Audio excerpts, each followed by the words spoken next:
Okay, so our lecture today is about lookup tables, and in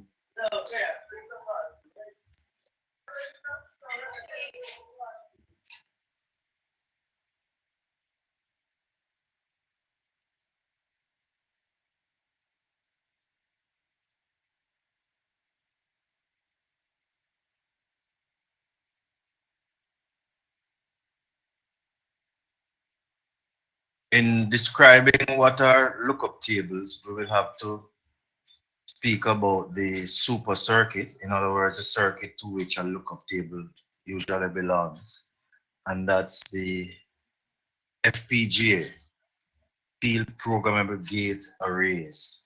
So we're going to speak about FPGA, and we're going to talk mainly about the lookup table section of the FPGA.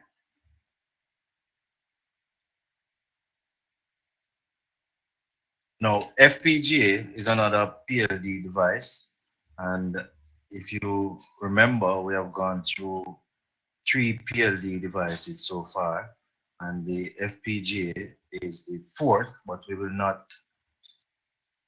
dive deeply into talking about FPGAs, except for the lookup tables that we will talk about in depth. So a field programmable gate array is really just an array of identical logic cells. God of mercy.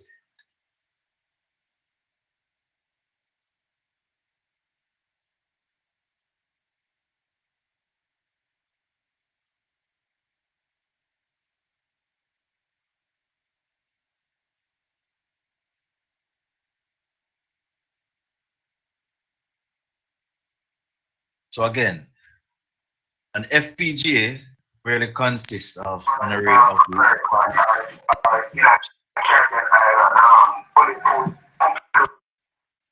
an, F, an FPGA consists of logic cells, and these logic cells are identical,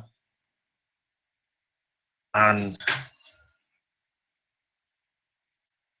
an interconnection of these logic cells are provided by a nice little wire network, and we'll basically speak about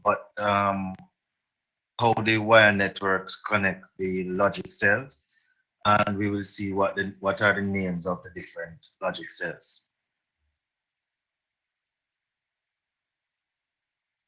Now, the logic cells we refer to in the FPGA are called configurable logic blocks. These configurable logic blocks are programmable, which means that you can program them to implement a particular Boolean function or logic function. Now, when I say a particular logic function, it simply means that I can program them to implement any particular logic function which we choose. Whatever function we choose to implement, we can program them within that configurable logic block. In between the configurable logic blocks, and these blocks are identified by the CLB blocks on the FPGA structure diagram that we have in figure 1. But in between the configurable logic blocks, the CLBs, we have an interconnection of wires, and they culminate into what we call, which is a switch matrix. The switch matrix is also programmable. So what we have is a network of switches that we can open and close based on a program. When you open and close these networks of switches, it gives us different paths to which we can connect the CLBs and also the IOBs. So the IOBs are connected to the CLBs via the switching matrix, which is just an interconnection of switching network.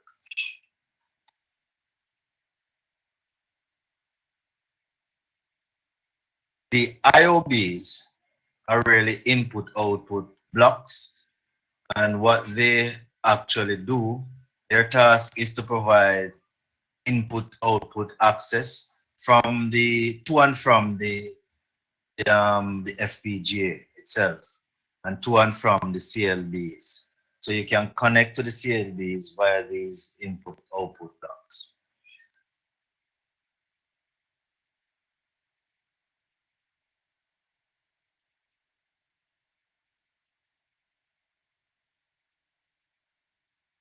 The configurable logic blocks, which is what houses the LUTs that we're going to speak about today, is really made up of slices, several slices, many slices. Now, one slice contains a LUT, and then it contains flip-flops and also multiplexers. We will not talk about the slice in the main. What we'll speak about is the LUT. Now, as is seen on the diagram shows us a LUT, and the LUT really is being described as a tree of 2-to-1 multiplexers connected to SRAM cells. Now, these SRAM cells are able to hold or store 1 bit at a time. So these are all 1-bit SRAM cells. By the way, SRAM cells are memory cells, so values can be stored there for a particular period of time or until power is lost.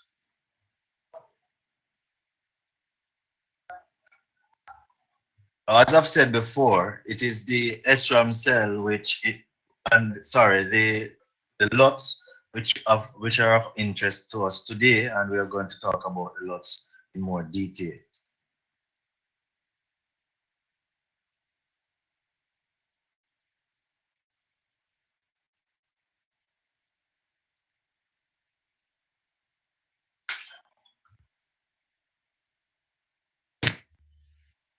Now, figure A and B shows us configurations of a LUT in two different ways. In figure A, we look at the configuration of a two LUT, which means that the LUT has two inputs.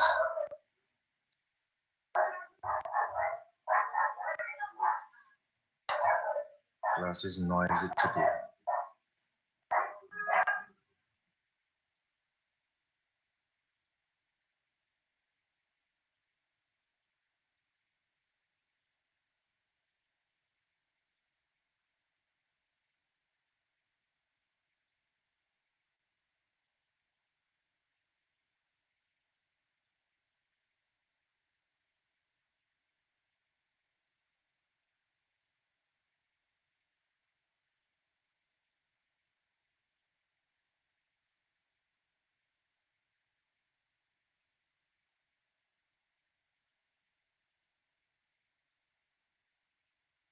As soon as we reduce the noise, the background noise, I will continue. I have paused the video so you're not missing anything.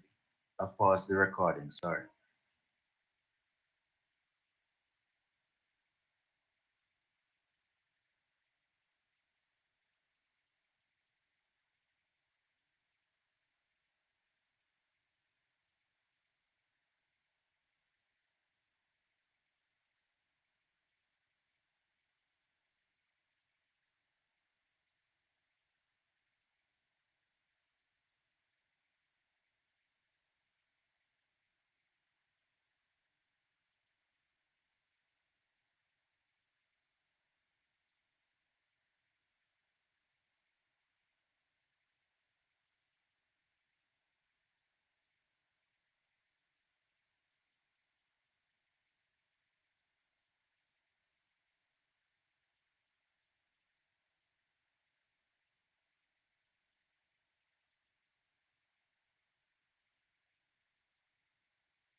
All right, I'm back.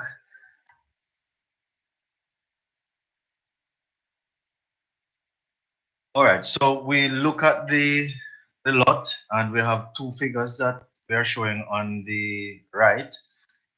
Figure A depicts the lot having two inputs and four SRAM cells, four memory cells connected to that 4-to-1 multiplexer.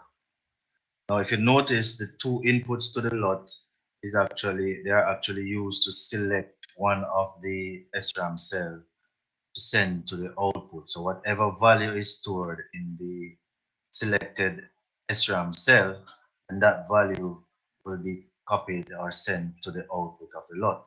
And this is basically what a lot does.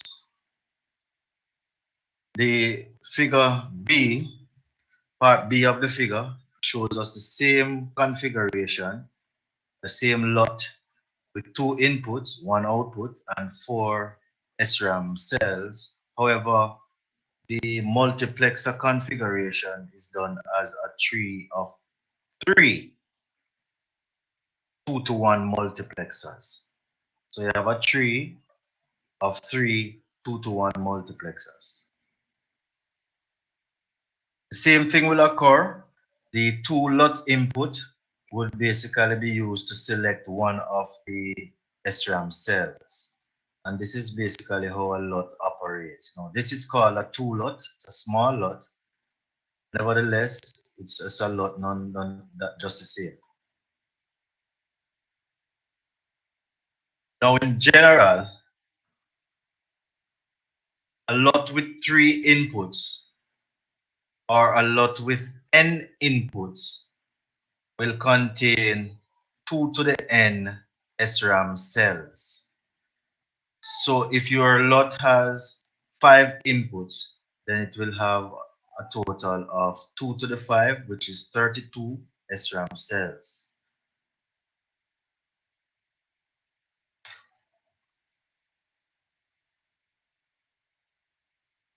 So an n lot contains 2 to the n 1-bit SRAM cells. Now each of the SRAM cells is accessed based on the input combination that goes to the lot. Combination of the bit that goes to the lot allows you to access a particular SRAM cell.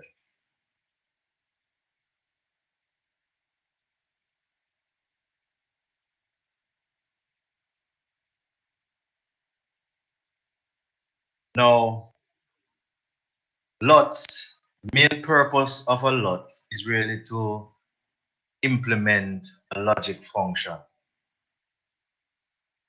So a lot is used to implement a logic function in the CLB. So it is the block within the CLB that is responsible for implementing logic functions.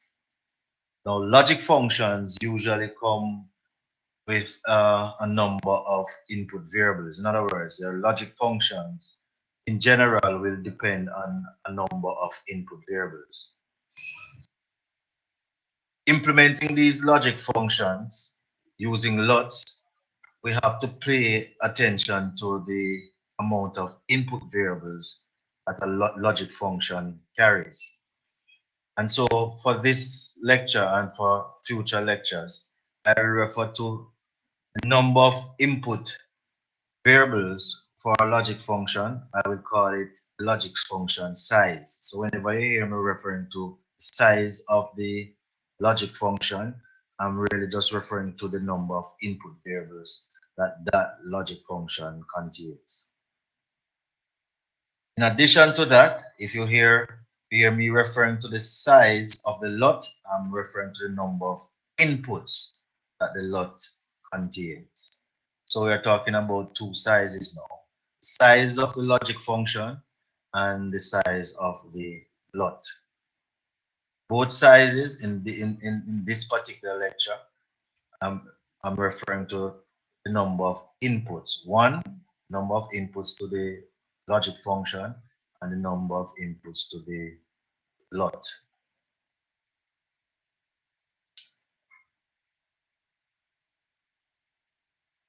Now, the ideal situation between the lots and the logic function really depend on the sizes of both.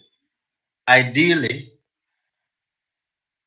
you have a one-to-one relationship between the size of both the logic function and the lot itself. By that I mean we need one full lot to implement,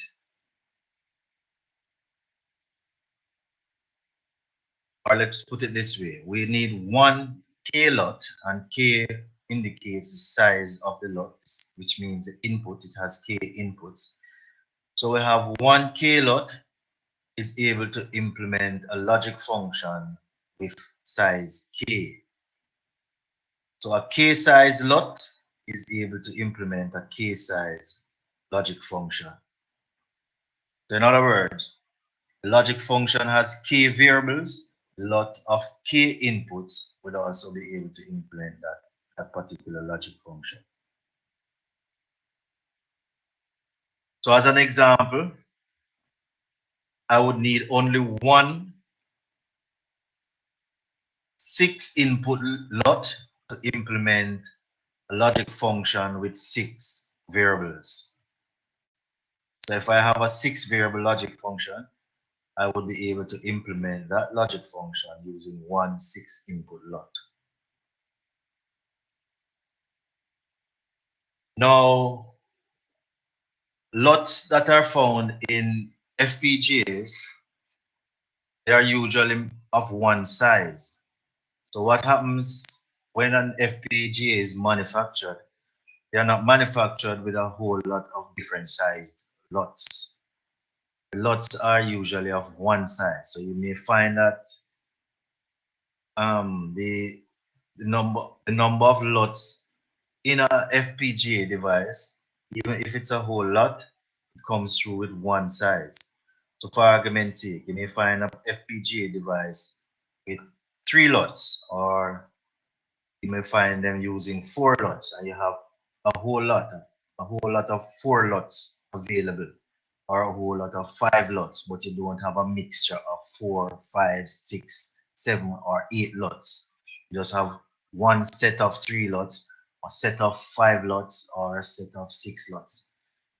And you don't have a mixture. So it usually comes pre-designed with one particular sized lots. Now, this can be problematic for us in terms of how is it we're going to use, if you think about it, how is it we're going to use these lots to represent functions of different sizes? In other words, if I have available to me only 4 lots, if I have only 4 lots available, how would I then implement a function with 3 inputs? Or, for that matter, a function with 7 inputs? How would the for lot carry out all of these implementations? Remember, as we said before, it's quite okay to implement a 4-variable function using the for lot. However, it gets tricky once the number of input variables for the function is not the same thing as the number of lot inputs. In other words, once the function and the lots are not equal in size, then we have to know compromise, and we have to start looking at different ways to implement these functions using the lots. So as in the case of FPGA, we have to now study how is it that we can use one set of lots to implement different sized functions.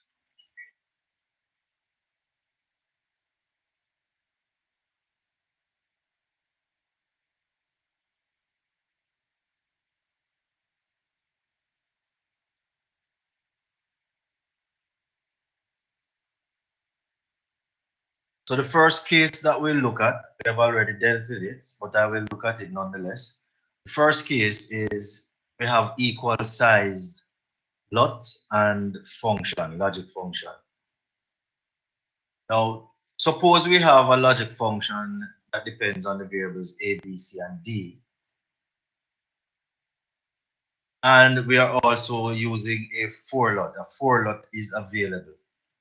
That function may be implemented directly on that one for lot device, simply because it has 4 input variables, namely a, b, c, and d. Now, how does the LOT implement these logic functions?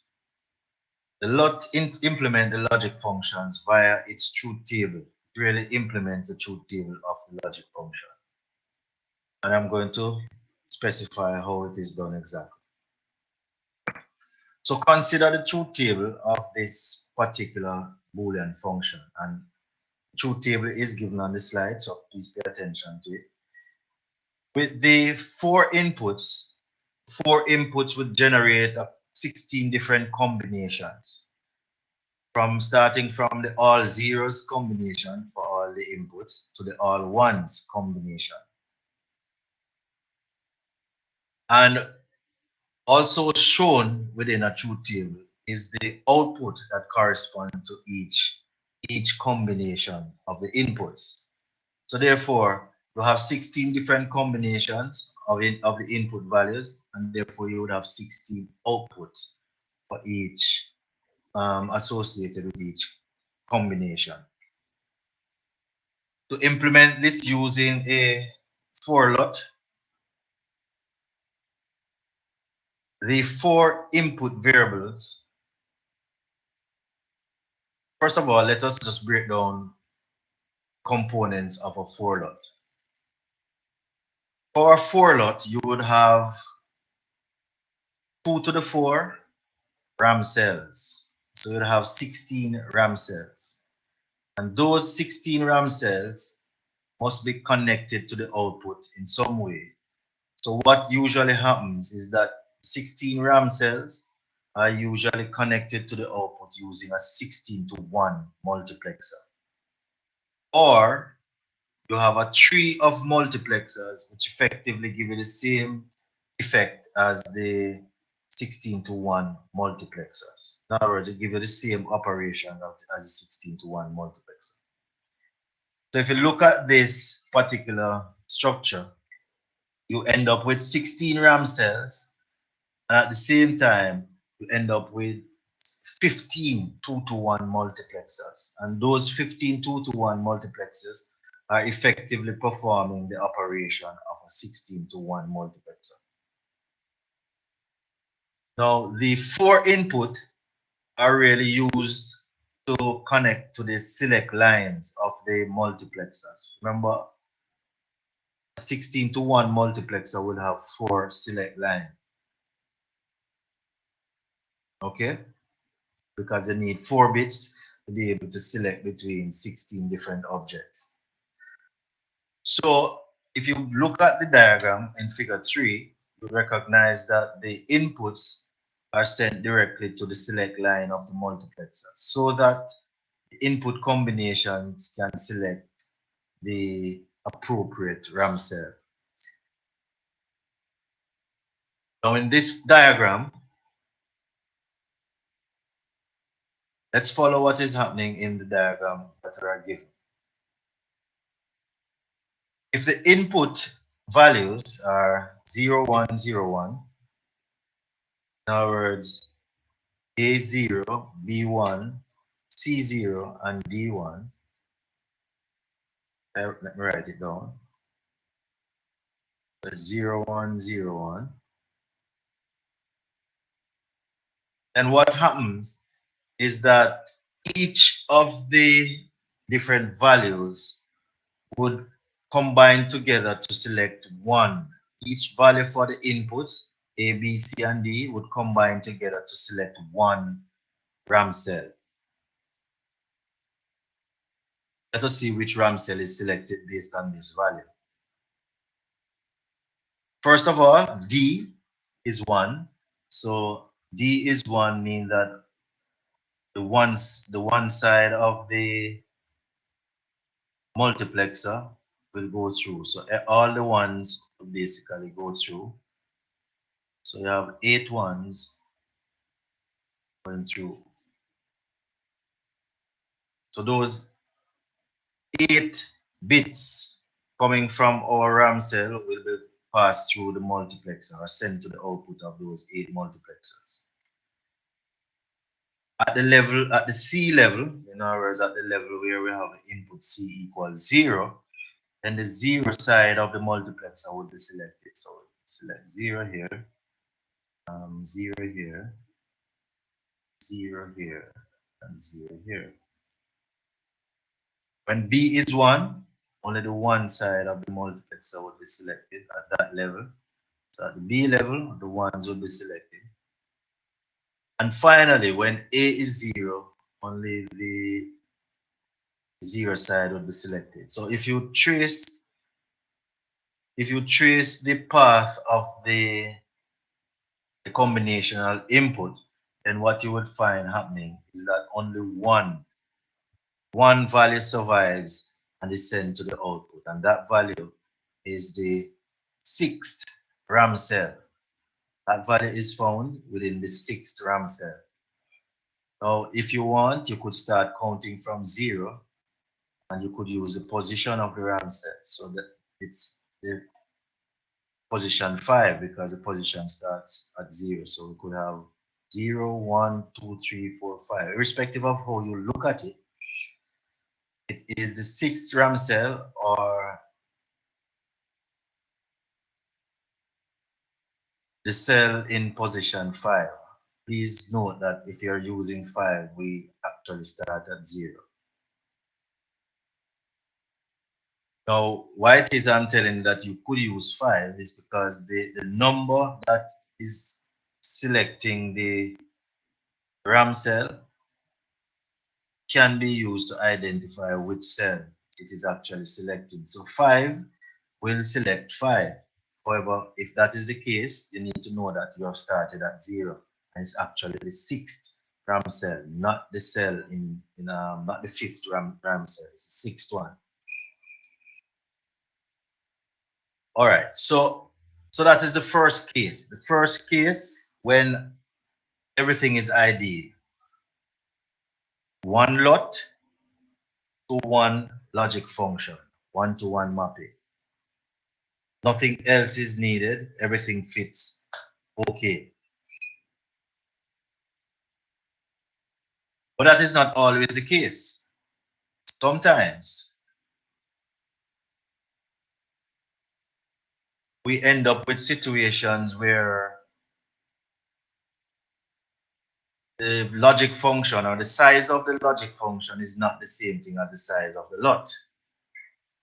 In those situations, we have to now find ways to implement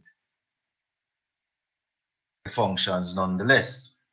So let us look at the case where the size of the logic function is greater than the size of the lot. In other words, we have more logic variable than we have lot inputs. Let's look at that case. Well, your intuition should be telling us that in this particular instance, we would need more than one lot to implement a function that carries a larger number of input variables. And if that is the intuition you're going by, then you're correct, because it is true that we actually would need more logic functions, more lots to implement logic functions that are of a greater size. But let us look at how we could look at one example of how we could actually implement a larger logic function with a smaller lot. And in this example, let us suppose we have 4 variable logic function, and we only have 3 input lots for the implementation of this 4 variable logic function. Well, as is seen in figure 4, we could actually wire 3 lots together and then switch between the 3 lots using a multiplexer to create the effect of a 4-lot device. So, really and truly, if we have a 4 variable input logic function, we would ideally need a 4-lot to implement that, but we only have 3 lots. Now, implementing using 3 lots, as I've said before, we could use 3 lots plus a 2-to-1 multiplexer, and we could actually create 4-lot using 3 lots. Now, how is that possible? Let us go through and think about it. A 3-lot will have 2 to the 3 SRAM cells. So it will have 8 memory cells. While a 4-lot will have 2 to the 4 SRAM cells. So that is 16 SRAM cells. So on the one hand, the 3-lot has 8 memory cells, and on the other hand, the 4-lot has 16 memory cells. So it is quite easy to see that if I use 2 3-lots, then I would have available to me 2 8 RAM memory cells. In other words, I would have 16 memory cells at my disposal, 8 in each 3-lot device.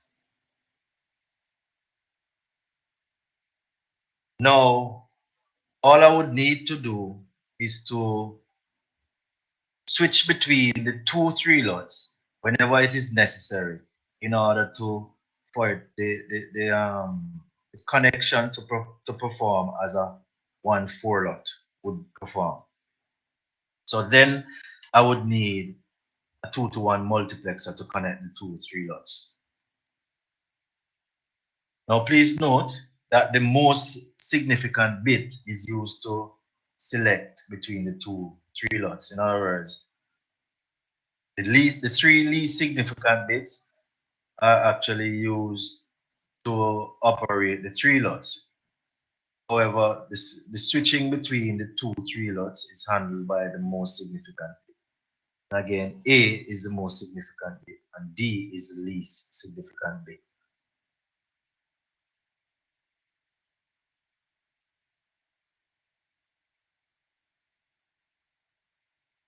This third case, and the third and final case, is when we have smaller logic functions than the lots that are available. For smaller logic functions, it is easy to implement on the lot. You don't need any additional lot, but you need to make some amount of adjustment in order to implement the smaller function on the lot itself. Now to implement these functions, and we will look at one example, and the example I will use is, let us consider, and it's on the slide so you could read as we go along. Let us consider using a 4-lot to implement a 3-variable function. So in this instance, the number of lot input is 4, and the number of input variables for the logic function is 3. So obviously 4 is greater than 3, which would mean that the lot is larger than the logic function it is trying to implement. Now in this case, under normal circumstances, if you're going to implement a 3-variable logic function, you would need only a 3-lot, and a 3-lot would only carry 8 SRAM cells. Now, because we don't have any 3-lots and we only have 4-lots available, 4-lots that we have would contain 16 SRAM cells. Now, the 16 SRAM cells can be used to implement something that requires 8 SRAM cells. It's just that half of the cells would be unused. In other words, 8 out of the 16 cells would be unused. Now all you need to do is to select which 8 of the cells will be unused, whether it's the first half or the last half of it will be unused. So let us look at that scenario and see what happens. So if you look at the figure 5, we have the same connection. And if you look what is happening here, the RAM cell is loaded with values. The 8 RAM cells which are unused are loaded with zeros. And the other RAM cells which are used are loaded with the values from the truth table. In other words, the output of the truth table is that implements the function. The output is loaded into the RAM cells. Now, because you're using a 4-lot device, you would need 4 inputs to that particular device. The function that you're implementing only has 3 inputs, A, B, and C. Excuse me, sir. Let's go ahead. I didn't get that last part about the unused SRAM bits. How did you, what you're saying, you unload from the truth table? The RAM cells, let me go back to the first truth table. The RAM cells are loaded with the outputs of the truth table. The output of the truth table is loaded into the RAM cell. So if you pay attention to the output, and I'm drawing here, so I'm highlighting by drawing a circle around the output. It is actually loaded into the RAM cells. So if you notice 0 and then 0 and then 0, each one of these values for the output represents what the RAM cell would contain. Those values are stored into the RAM cell. And then you select which cell or which value of Y to output based on the input combination. So if for argument's sake, the input combination is 0, 0, 0, 0, all zeros, then you would have selected 0 as the output. Y would be 0. If it is 1, 1, 0, 0, then Y, the output should be 1. In the case where it is 0, 1, 0, 1, as before in the example that we did, which is here, you would recognize that output should be 1. And that is what the figure is actually showing us here. This value, based on the input combination, is actually selected and sent to the output. So it is retrieved from the RAM cell, and the value is 1. Is that okay? Yes, sir, I get that part, but where I noticed you had the zeros on one part of the RAM cell. Let me go back to that particular device. This is the picture you're talking about, figure 5, right? Correct, yes, sir. Okay. The unused RAM cells, or SRAM cells, you have to choose which section of it you're going to not use. So if it is that you're using the lower half, then you basically ensure that only the lower half is necessary by putting a 0 at the most significant bit. Because a 0 at the most significant bit will ensure that only values coming from the lower section will actually be sent through to the output. Because at no point in time it will ever achieve a value of 1. Okay? So this section is really cut off. Okay, so you put zeros in the unused cells, and by using the 0 for the 2-to-1 multiplexer, it forces those inputs. Right. Okay. All right, so I got that. Thanks. Okay. Yes, that's exactly what we're saying.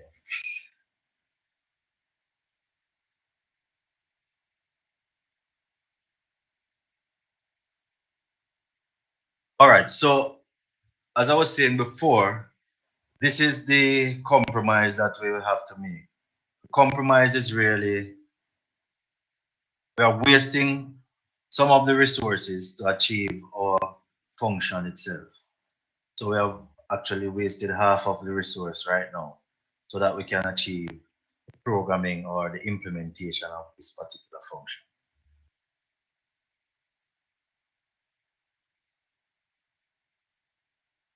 All right, now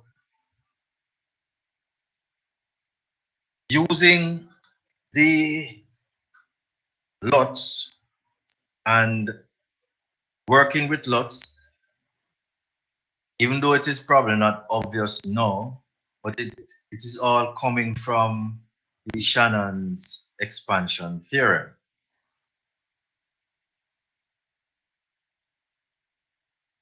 Now, if you remember, the Shannon's expansion theorem told us how we could extract one variable at a time from a function and switch between the cofactors which are generated by the extraction using a multiplexer.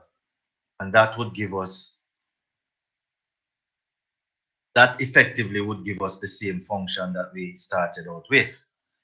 So again, when we were looking at Shannon's expansion theorem, one variable is extracted, and then when that variable is extracted, we were left with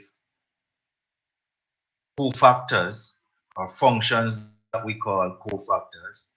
And in the case where we have extracted one variable, then the cofactors will depend on one variable less. In other words, will depend on n minus one variable. And each additional variable that is extracted, cofactor will have one less variable for each variable that is extracted. So for argument's sake,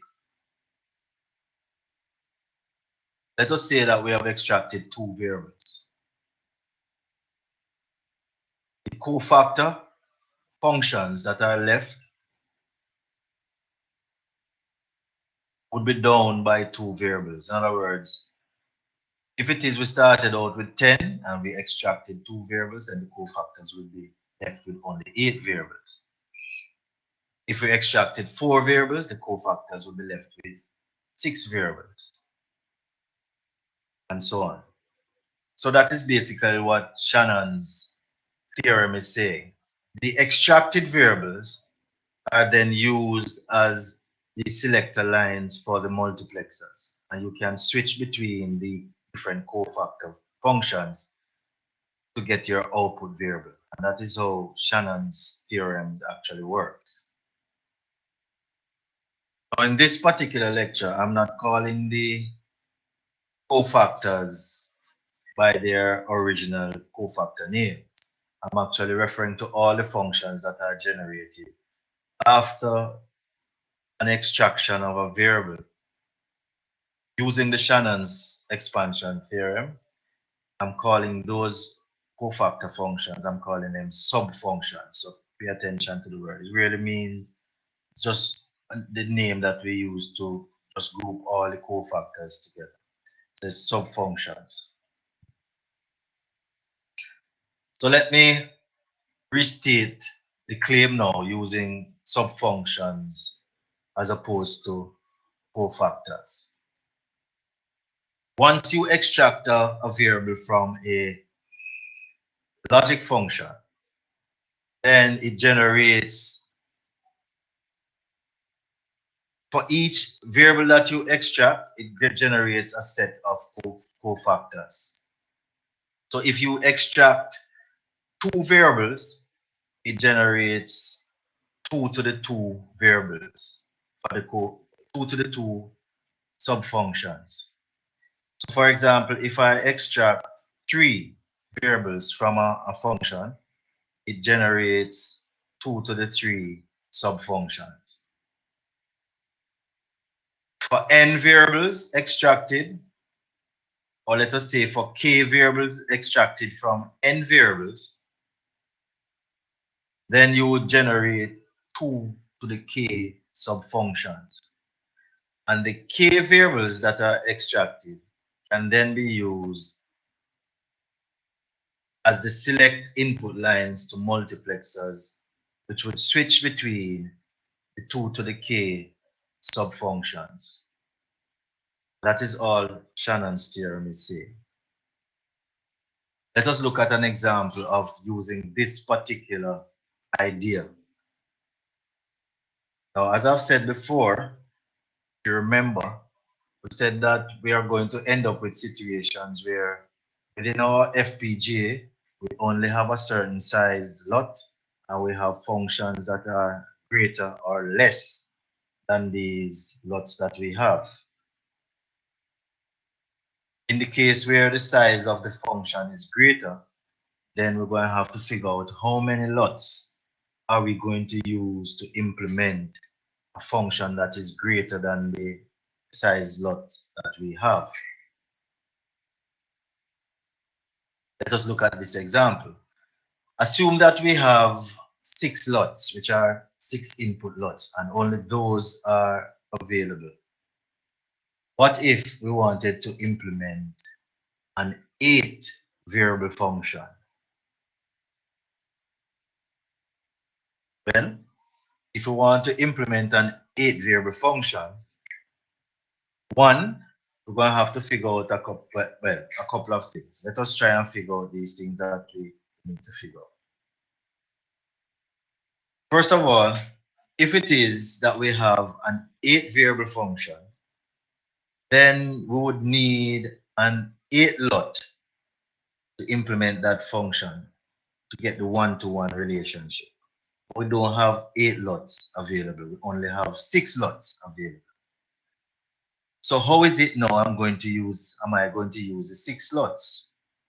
It simply means that I can't adjust the size of the lot, but based on Shannon's theorem, I can adjust the size of the function. In other words, I can break the functions down into subfunctions. And the subfunctions would have less input variables or depend on less input variables based on the number of variables that I extract from the original function that is used to create the sum function. So this is how it goes. My original function has 8 variables. If I extract 2 of those variables using the Shannon's expansion theorem, then I would be left with, I would decompose the original 8 variable function into 2 parts. I would have 2 extracted variables, the 2 variables that I've extracted. And also, I would have 4 subfunctions, which are now dependent on not 8 variables, but 6, because I've extracted 2. So because I've extracted 2, the subfunctions would now depend on 6 variables. So my subfunctions now are actually 6 variable functions. Is that understood?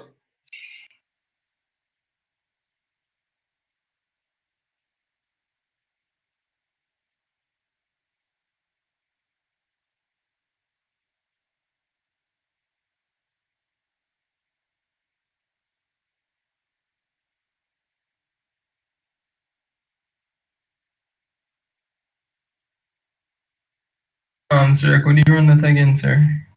For some reason, I didn't hear clearly. Please.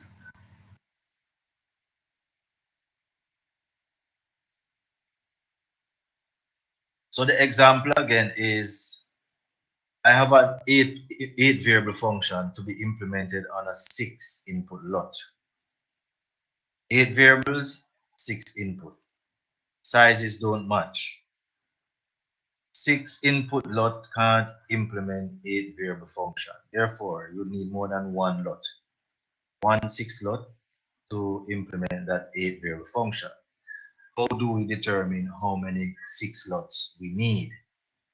How do we determine how many 6 input lots we need in order to implement that 8 variable function? And I'm saying 1, the 6 input lots are constant. We don't have anything else. We have to use the 6 input lots. So we're going to have to now decompose the 8 variable function so that in some way we can fit it onto the 6 input lot or fit it within the 6 input lot. And I'm saying in order to decompose that 8-bit function or that 8 variable function, sorry, we will have to use Shannon's expansion theorem. Because Shannon's expansion theorem tells us that if I extract k variables from the n variables that we started with, then I would generate 2 to the k subfunctions. And the 2 to the k subfunctions would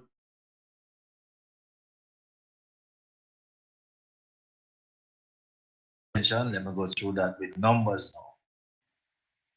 So since we have 8 variables, the function uses 8 variables, and we have only k inputs, sorry, 6 inputs, then we are saying that n in this particular instance is 8 as a number of input variables to the function is 8 and k is 6. So because n is greater than k, we have to now apply Shannon's function, Shannon's expansion theorem to the function so that we can reduce the number of input variables that the function depends on. Yes, sir. I see now. So you would remove the 2 subfunctions in order to use Not the that. 2 subfunctions, two of the input 2 variables. inputs. Sorry, Right. 2 inputs, so that you could hold those subfunctions could go to that 6. Right. Okay. So we're on the right track now. Yes, So sir. once I've extracted the two variables, then I would be left with 8 minus 2 variables for the subfunctions. So all the subfunctions that would be generated would contain 8 minus 2 variables, which is 6. So that is okay. Because the subfunctions now depend on 6 variables. They are actually 6 variable functions. And therefore, each subfunction that is created can now get its own 6 slot because it has one 6 variable function. We use one 6 slot to implement one 6 variable function. So if we have generated 10 of these subfunctions, then 10 of these subfunctions would need 10 6 slots.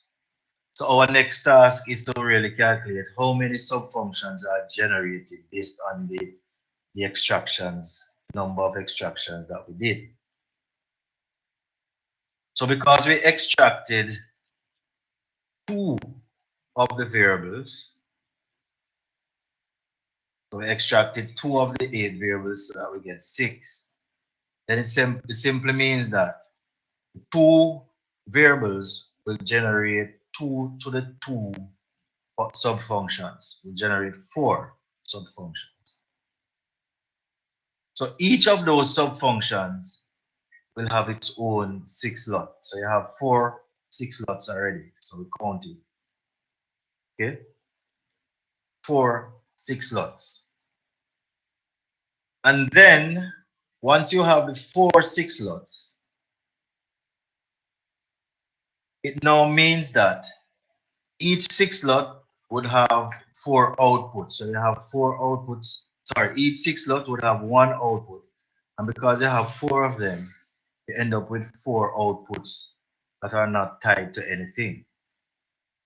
based on Shannon's expansion theorem, if we tie that to a multiplexer and switch between the outputs, then we would get back the same function that we started with at the output of the multiplexer. So because we have 4 subfunctions, we can use a 4-to-1 multiplexer. We can actually use a 4-to-1 multiplexer to switch through the different subfunctions whenever it is necessary to switch. And the 2 variables that we extracted can be now used as the select lines of the multiplexer. So now you would have a circuit that looks like this.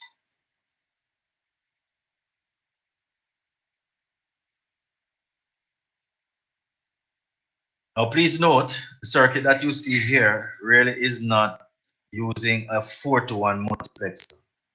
But what you're seeing are 3 2-to-1 multiplexers. However, the 3 2-to-1 multiplexers are really a 4-to-1 multiplexer. You should all know that by now. So let's look at that. If you draw it like this, it's really a 4-to-1 multiplexer. So you have the 2 signals coming up. So that's really a 4-to-1 multiplexer. 1 in here, 1 in here, 1 in here, 4 inputs. 4-to-1 multiplexer. But it is implemented as a tree of 2-to-1 multiplexers. So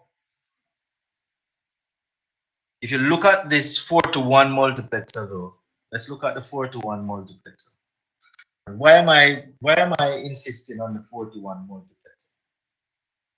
If you remember earlier, even though the circuit implements the function, if you remember earlier, I said that we only have 6 lots available. I didn't say that you can use a combination of 6 lots and multiplexers. So this is where you have to put the zeros in. So no, not yet. Not does it? Okay. No, we don't need any zeros anyway. Alright, sorry, sir. But just, well, you'll see where I'm going. So this is the actual circuit that implements the function, the 8 variable function. You could stop there, except that you probably only get half of the mark because you didn't use only 6 lots. You actually use multiplexers to help up the 6 lots that you have, when we really wanted only 6 lots in the solution. Now, we are looking at a circuit with just 2-to-1 multiplexers, 3 2-to-1 multiplexers, but I'm insisting now, I'm really just changing it to, or highlighting it as a 4-to-1 multiplexer. Why am I doing this? Well, let me tell you why. A 4-to-1 multiplexer carries a certain number of inputs. Can anyone tell me how many inputs are on a 4-to-1 multiplexer? How many inputs are there on a 4-to-1 multiplexer?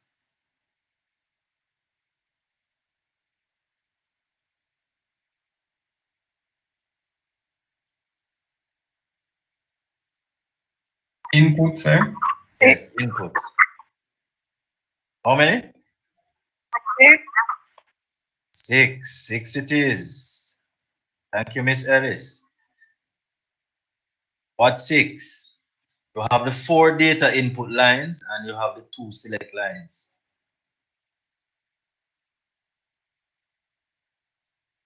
Yes? Remember you're going to need 2 select lines to select between 4 data input lines. So you have the 2 select line going in and the 4 data input lines going in. So you have all of 6 inputs on the multiplexer. So really and truly, 4-to-1 multiplexer is another 6 variable function because it has 6 inputs. Isn't that true?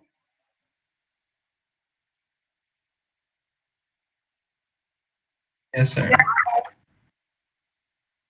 And that is the reason why I am choosing to use a 4-to-1 multiplexer, because it has 6 inputs. And while it has 6 inputs, it definitely means now that I can use another 6 slot for that 4-to-1 multiplexer. Because again, it has 6 inputs. And once it has 6 inputs, it's another 6 variable function. So I could use another 6 slot, perform the calculations for the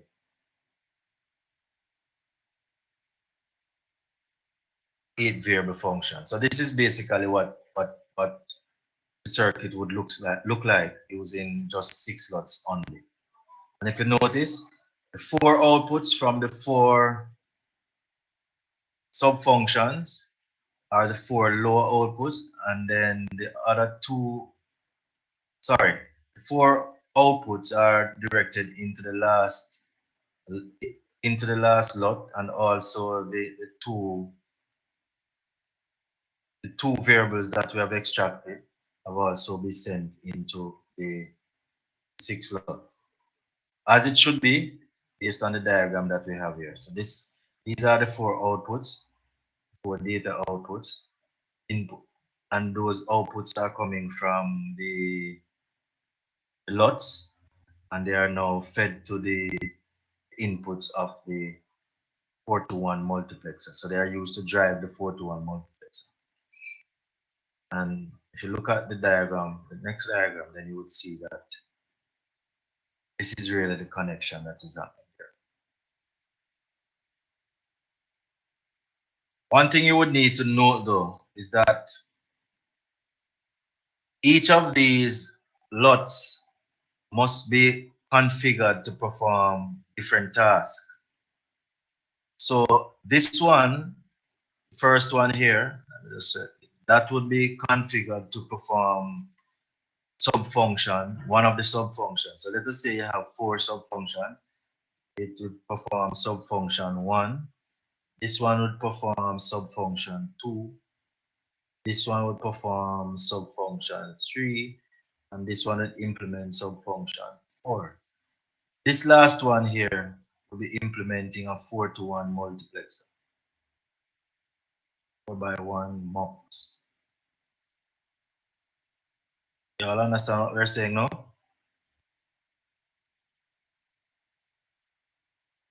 So even though the diagrams, you're not seeing that on the diagram, if I just leave it like that, you need to understand that each of the lots will be performing different functions. So you have to program each of them separate.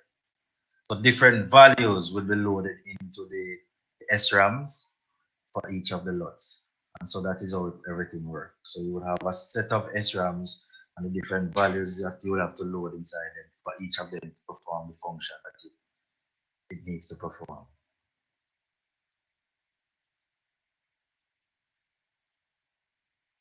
So basically, this is what I was saying earlier, that the lot that was calculating this one, there's a lot that was calculating that one. There was another lot that was calculating this. And there was another lot that was calculating that. And the final lot was calculating that. When everything is done, everything is sent into the final lot. But the final lot is supposed to behave as a 4-to-1 multiplexer.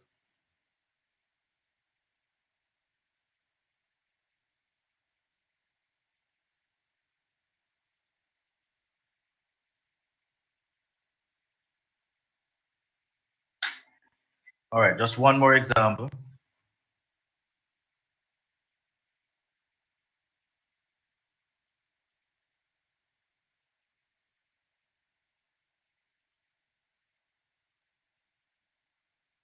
So let's look at this example. How many 6 lots are necessary to synthesize any 10 variable switching function? Any 10 variable Boolean function or switching function, how many 6 lots would be necessary to implement a 10 variable function. I give you about four minutes to think about it. As soon as you're through, you can tell me what your response is.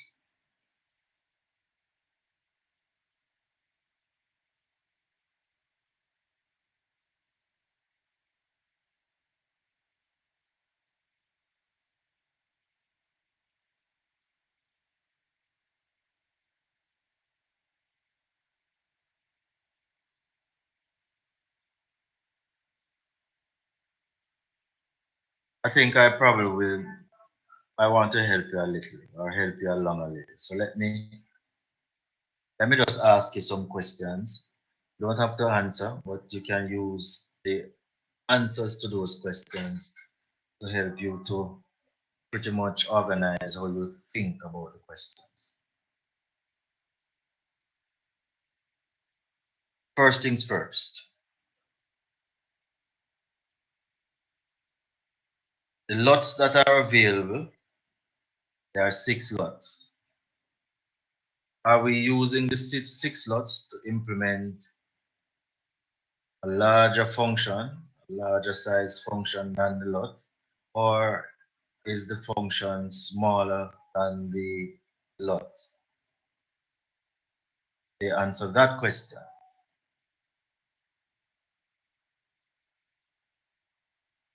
What is the size of the lot? So you write that down as n. So what is the size of, sorry, you write that down as k. What is the size of the lot? And then you ask yourself, what is the size of the function? You write that down as n.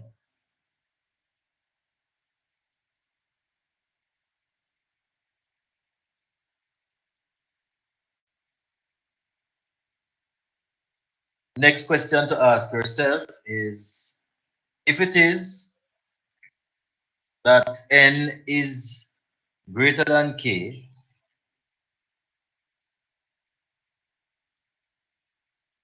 how do we proceed?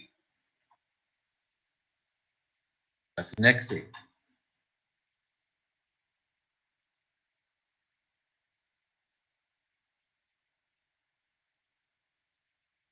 In this case, n is 10, k is 6. So n is greater than k.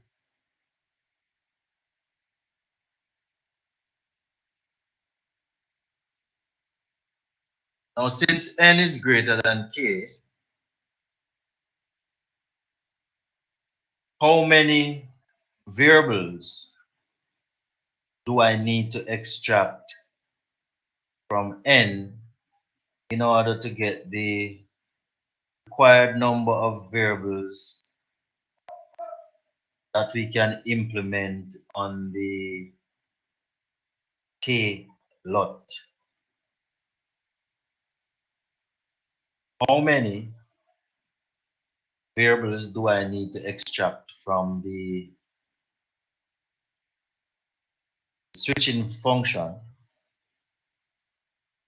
so that we end up with subfunctions that have the required number of variables so that they can be implemented on the lot that we have available. So those are the questions you need to ask yourself. And then, having extracted those variables, how many of these variables, how many subfunctions will be generated from the extraction?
If you were able to answer those questions, then you should be at least halfway along the way.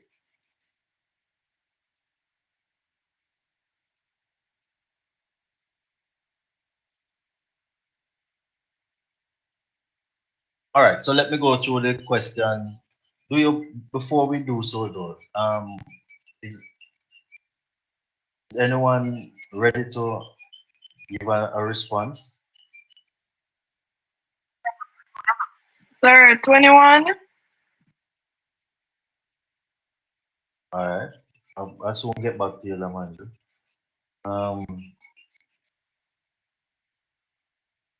Any other response?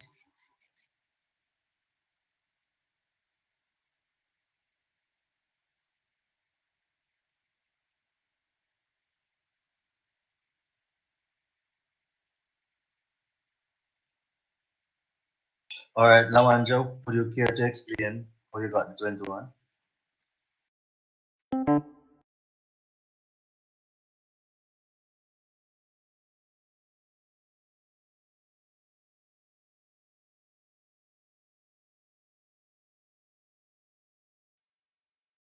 Just one each time.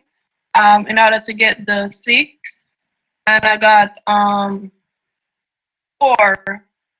And then I did 2 to the 4. And then a -1 from the next one, and I had 5, and then I add them together. I don't know why you would -1 from the next one. Because when I add the next one, when I had the 16 to the 6, I got 22. So where's the 6 coming from? I don't understand where you got the 6.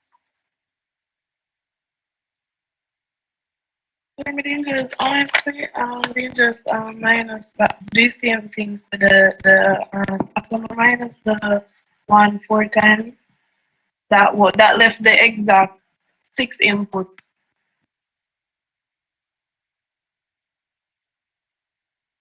I don't know how to explain myself.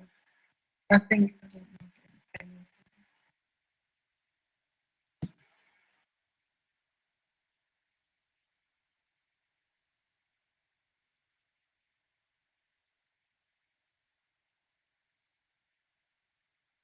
All right, let me explain for those of you who probably need an explanation.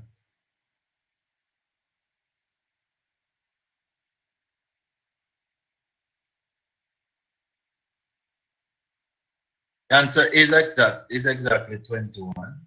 However, let us go through it so that you understand where it is coming from. And let us look at the theory that got you to that answer.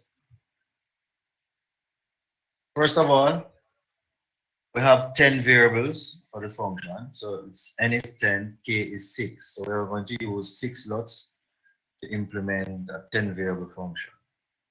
10 variable function must then be downsized. That's a term that I will use today. In other words, we must extract 4 variables from the 10 inputs so that we can end up with subfunctions which contain 6 inputs.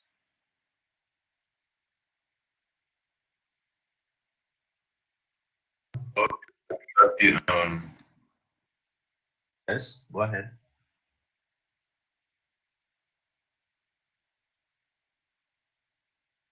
So the next line will actually have 4 inputs, and then each block would have the variable that you extract, right? We have 10 input variables and we're extracting 4 of them. But we can't just, the extraction process is not just done by just taking out the 4 values in it. You have to use the Shannon's expansion theorem. Right. Having used the Shannon's expansion theorem, you end up with 16 subfunctions because you extracted 4 variables. So you're going to end up with 16 subfunctions.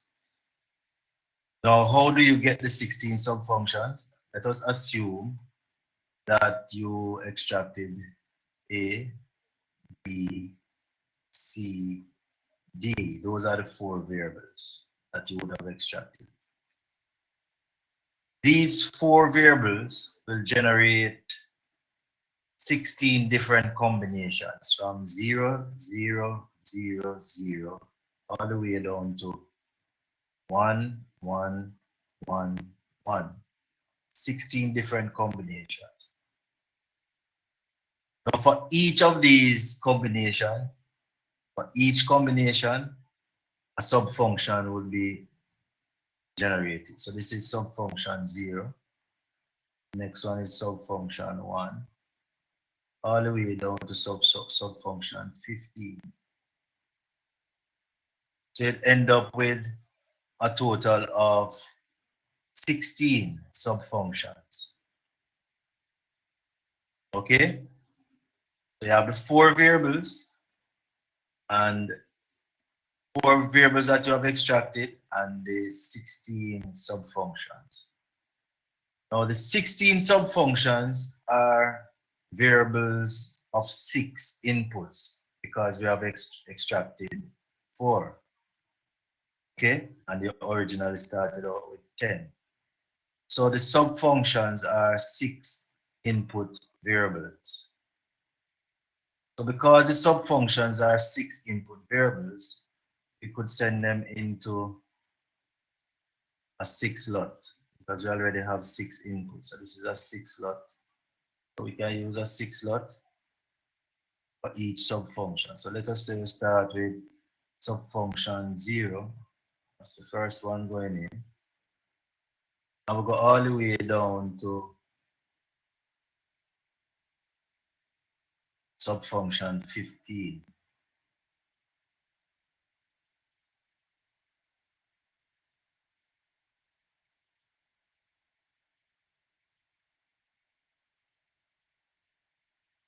Every subfunction has its own 6 slot.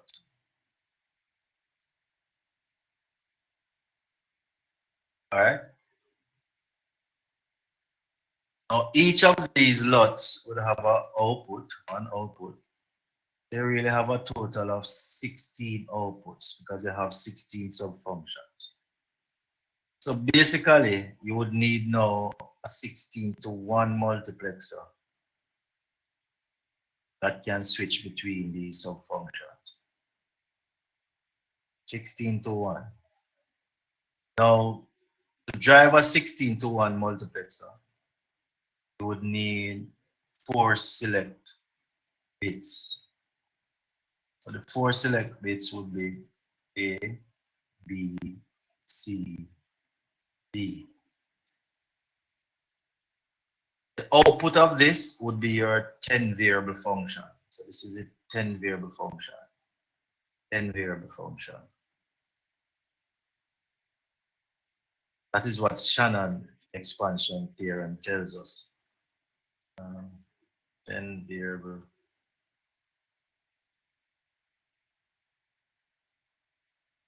function. It's called F. Fine? Question.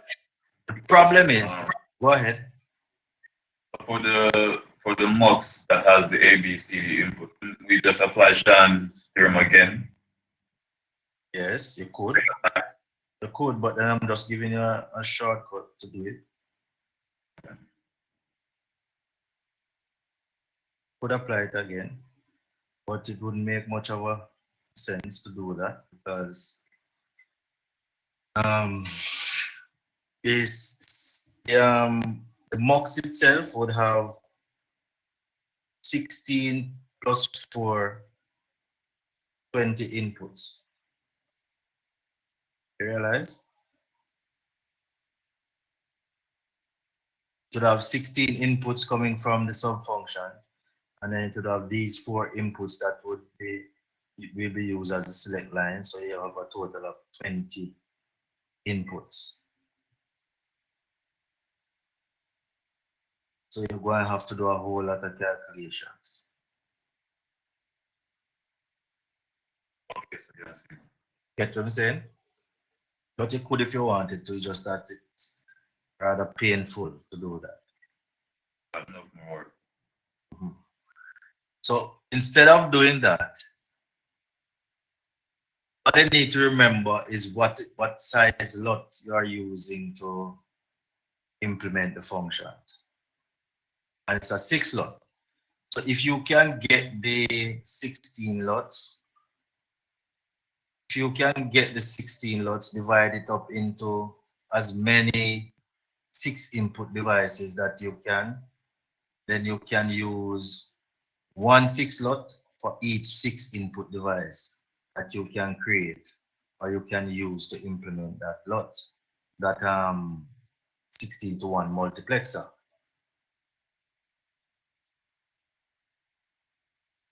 So that is how you need to think. But because this is 16:1 multiplexer, you can actually use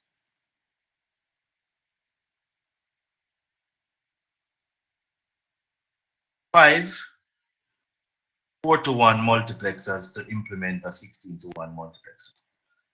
And let us look at how we are doing that, how we are able to do that. So the 16:1 multiplexer has 16 data inputs and 4 select line inputs. So we can use 1,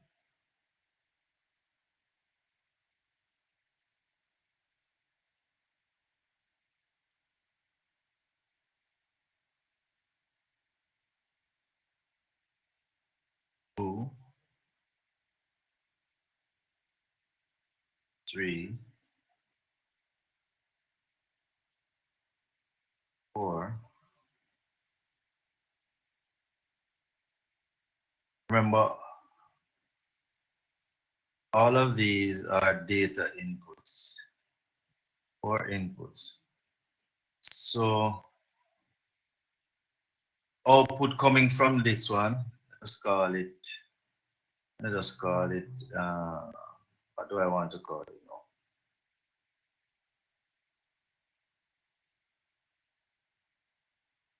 Let's call it S0. And then call this one S50.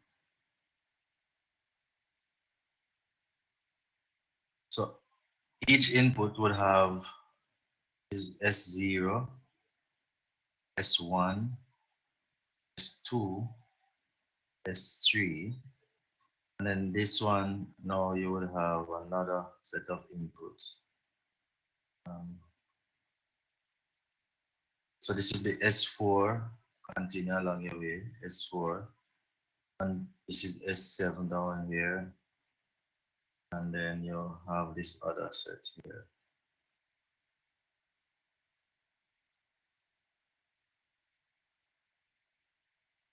And then last one would be S50. So these 4:1 multiplexers would take care of the 16 inputs. And to switch these 4:1 multiplexer, you need 2 input signals. So you could use C and B, C and D here. And you switch between those 2. And C and D would run through to connect. Everybody would be connected to C and D so that it can switch. C and D switches between all of these.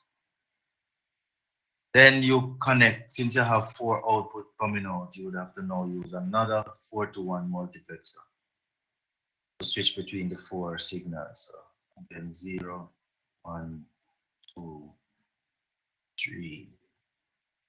And the output then now would be that, whatever that is. And then you have A and B here. So this is basically the setup.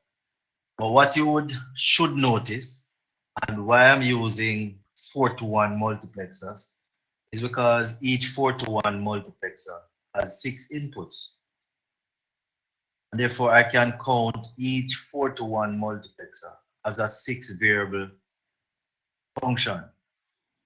And once it is a 6 variable function, I can simply represent it using a 6 slot. So in other words, each of these 4-to-1 multiplexers can be represented using a 6 slot. So I have 1 6 slot for this, one, just mouse that, I draw with the mouse so well, so you have to bear with me. Another 6 slot. These are all 6 slots. And the final 6 slot would be this one over here. One more 6 slot here. And then that would be, so if you count all the 6 slots, you would have 16 that generated SF0s to SF15. And then you have 1, 2, 3, 4, 5, which gives us 21. Let me just show you the diagram on the next slide. So that is basically what the diagram looks like.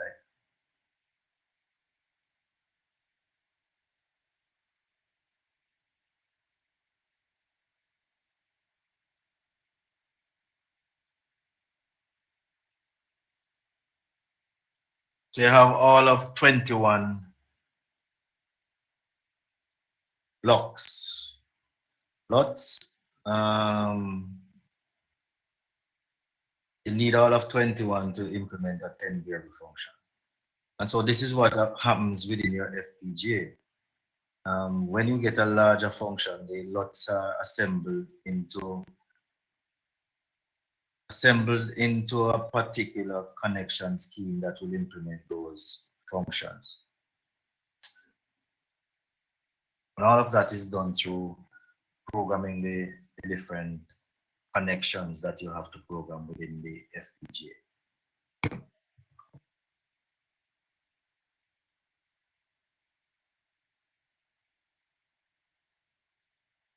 Now, I'm going to make a general summary of all the things that we have done so far. And I could have given you this at the beginning of the class and then walk away from it, and hopefully you would have understood it or go to research it.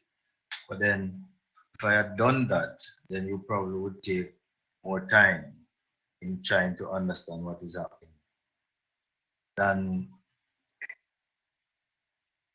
if I had just gone through the class as I did a little earlier. So generally, this is all that we have discussed today. And this is just a general summary of what we discussed. I'm just generalizing and summarizing the events that took place or the discussion that we had today. And so we start. A K-lot is really used to implement a K variable function. Outside of that, we're going to have to use some compromising technique. If K, in other words, if you get a function with a value that is more or less than K, then you're going to have to do some juggling. We're going to either have to use more lots or additional lots to implement the function, or we're going to have to waste a few of the resources within the lots to implement the function. For FPGAs, lots, 4 lots and 5 lots are considered to be believed to be most efficient. However, current technology uses K equals 6, in other words, 6 lots. So you will find, what that means is that you will find lots, newer lots with 4 and 5, newer FPGAs that will be designed with 4 or 5 lots. But right as it is now, K equals 6 lots are popular.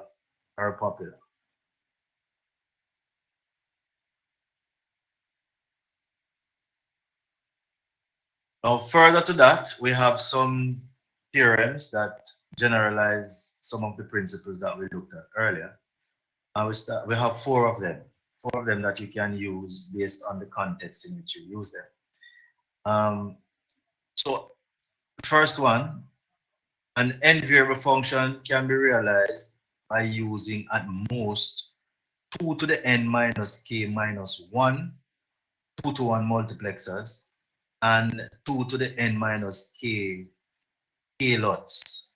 And this, of course, can be done whenever k is more than 3 and less than n. In other words, for k lots sizes which are greater than 3, this is possible. And if you look at this particular theorem, if you apply it to the question, one of the questions earlier,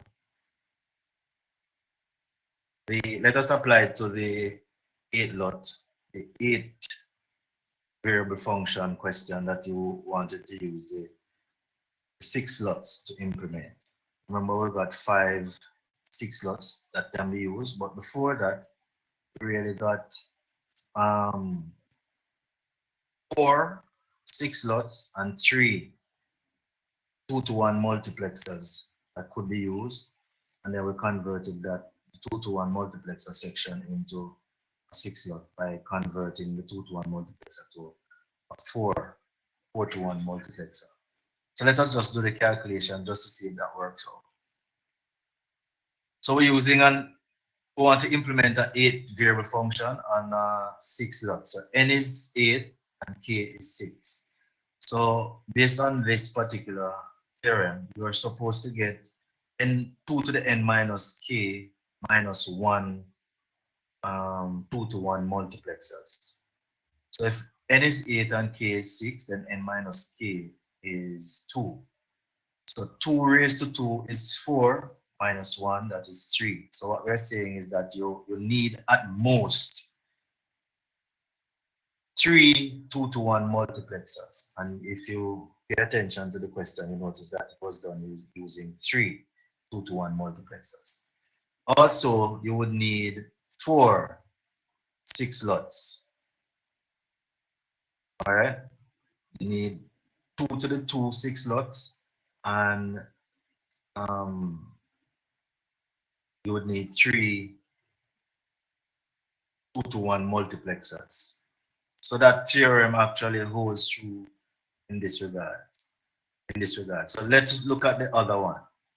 The other one says if n equals k plus 1, in other words, the number of variables you try to implement is 1 more than number of inputs you have on your lot, then you can combine them with at most 3 lots. Now, what usually happens is that you can combine them with 2 lots plus a multiplexer. All right. Remember when we wanted to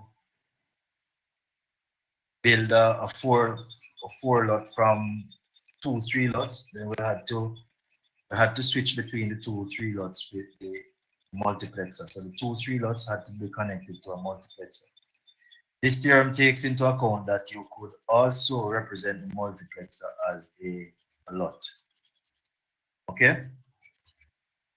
That is what it takes into account, and that is why it is telling you that at most 3 lots. Okay? So the most lots you need will be 3.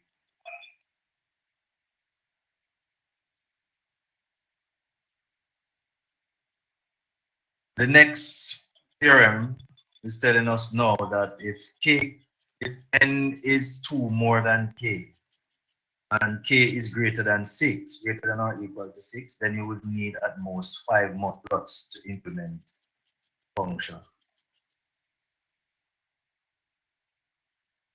Okay, and the final one, I can use the 10 variable function with the 6 input lot as an example.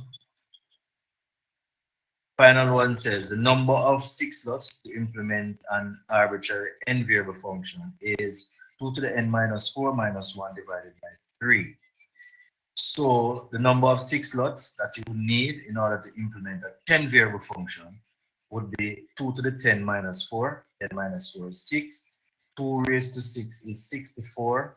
64 minus 1 is 63. 63 divided by 3 is 21, and So we got the 21 that we got before.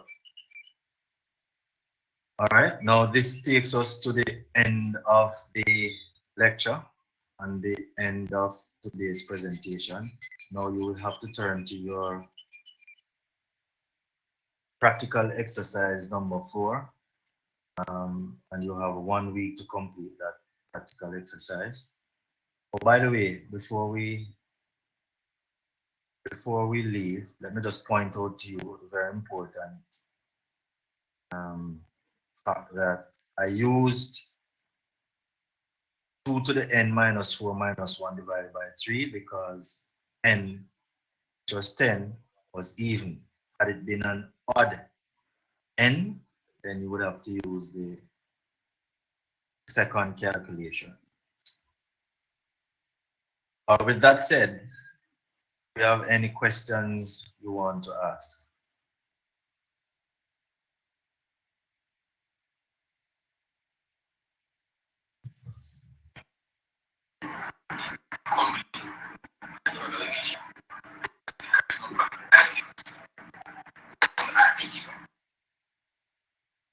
Okay, if we have no questions, then I will move to terminate this meeting. All those in favor say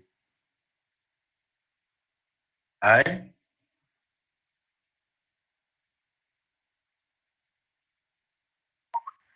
Aye. 1, Aye. 2. Aye. All right, the ayes have it. Aye. Please go to Canvas to view your practical exercise for number 4 and make sure to submit before the deadline, which is next week, Friday at 10:59. Thank you very much for coming. I will see you guys Monday in class. See you then.